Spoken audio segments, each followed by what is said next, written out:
പരമശിവന്റെ ശാപം കൊണ്ട് പാതാളത്തിൽ പോയി 12 വർഷം ഒളിച്ചിരിക്കുകയും കാലനില്ലാത്ത ലോകത്ത് എല്ലാവരും വിഷമിക്കുകയും ചെയ്തു. ത്രിമൂർത്തികൾ ഇടപെട്ടതിനാൽ 12 വിധത്തിലുള്ള ഗുളികന്മാരായി ഗുളികൻ ഭൂമിയിലേക്ക് തിരിച്ചു വന്നു.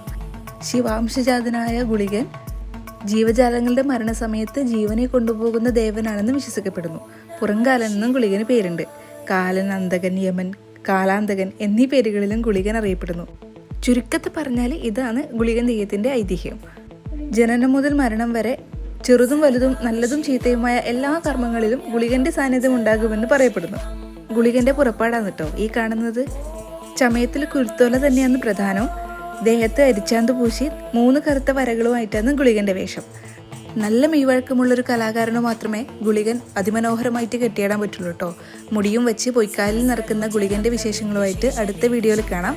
അപ്പം എൻ്റെ വീഡിയോസ് ഇഷ്ടമാവുന്നുണ്ടെങ്കിൽ തീർച്ചയായിട്ടും ചാനൽ ലൈക്ക് ചെയ്യാനും ഷെയർ ചെയ്യാനും സബ്സ്ക്രൈബ് ചെയ്യാനും മറക്കല്ലേ.